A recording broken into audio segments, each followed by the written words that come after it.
Ukraine was one of the administrative units of the Soviet Union from its foundation in 1922 until it was dissolved in 1991.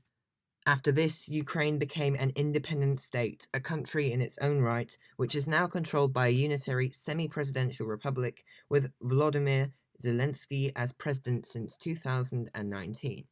Since its independence in 1991, Ukraine has experienced its fair share of problems, such as the Orange Revolution from November 2004 to January 2005, and the Euromaidan protests, which lasted from November 2013 to mid-2014 and resulted in the Revolution of Dignity, in which the pro-Russian president Viktor Yanukovych was ousted due to the widespread opposition of his policy of moving away from working with the European Union in favour of establishing a much closer relationship with the Russian Federation.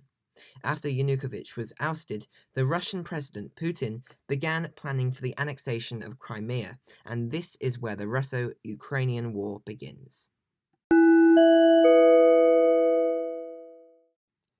On the 22nd or 23rd of February 2014, Russian President Vladimir Putin remarked that they must start working on returning Crimea to Russia. On February 23rd, pro-Russian protests took place in the Crimean city of Sevastopol. On February 27, 2014, pro-Russian separatists, with the aid of Russian troops, took over the territory of the Autonomous Republic of Crimea. Now, the area had been recognized as autonomous since the 12th of February 1991, although it was officially an integral part of Ukraine. Under armed occupation, the Crimean regional government was dissolved and reformed, and they voted to hold a controversial and unconstitutional Crimea-wide referendum. The Crimean government announced that there had been an 83% voter turnout, and over 95% had voted for Crimea to be annexed into the Russian Federation. However, a report by Evgeny Bobrov suggested it was possible only 15 to 30% of eligible Crimeans had actually voted to annex Crimea, with the official results possibly being rigged. Crimea was officially annexed by Russia on the 18th of March 2014.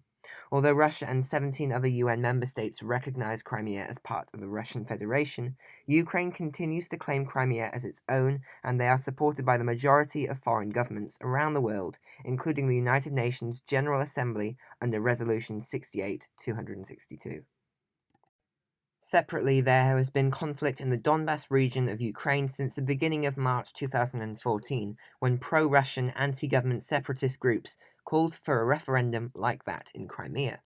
In the self-proclaimed breakaway state of the Donetsk People's Republic, their planned referendum was held on the 11th of May, with organizers claiming a voter turnout of 75% and that 89% voted in favor of self-rule.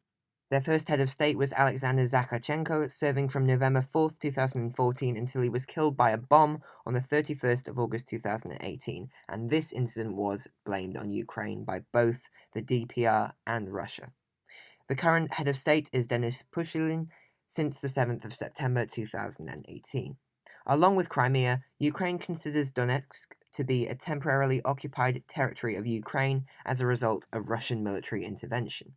On 21st of February 2022, Russia became the first UN member state to recognize the DPR as independent. Onto the Luhansk People's Republic. They claimed their independence from Ukraine on the 27th of April 2014 and held their referendum also on the 11th of May, with organizers stating that there was an 81% voter turnout, of which 96.2% of those who voted were in favor of self-rule. The position of head of state was first held by Valery Bolotov from the 18th of May 2014 to the 14th of August 2014, with the position currently held by Leonid Pasishnik since the 24th of November 2017. Along with Crimea and Donetsk, Ukraine considers Luhansk to be a temporarily occupied territory of Ukraine as a result of Russian military intervention. Again, on the 21st of February 2022, Russia became the first UN member state to recognize the LPR as independent. From 2017 to 2021, the conflict was largely a stalemate, but in March and April 2021, Russian President Vladimir Putin ordered the Russian military to build up thousands of personnel and equipment near the Russo-Ukrainian border and in Crimea, starting an international crisis as a result of concerns over a potential invasion. Satellites showed movements and build-up of artillery and arms, and international condemnation resulted in the troops being partially withdrawn up to June 2021. However, in October and November, there was yet again another build-up of troops, with over 100,000 Russian troops gathering around multiple points on the Ukrainian border by December. In December 2021, Russia put forward 2 draft treaties demanding that Ukraine would not join the North Atlantic Treaty Organization and that the number of NATO troops and military hardware stationed in Eastern Europe would be reduced. Russia threatened military force in the case that these demands were not met, and NATO responded by rejecting the treaties and Russia's demands.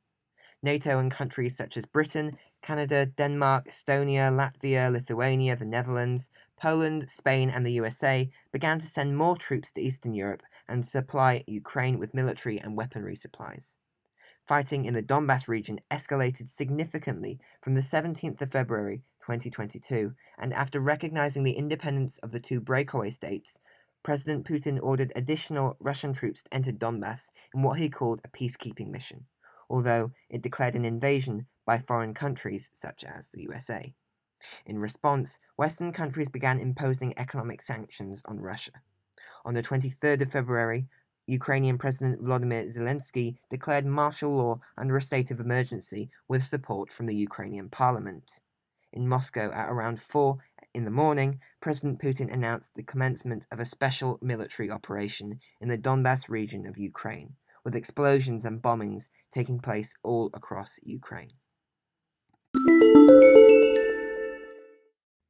This is the end of part 1 of my episode on the Russo-Ukrainian War. Please subscribe to be notified when the next episode is released. In the coming week, I am planning on releasing a second part to this current events episode, and hope to continue to release episodes on Hitler's Germany in the near future. Thank you for listening to this episode of my podcast.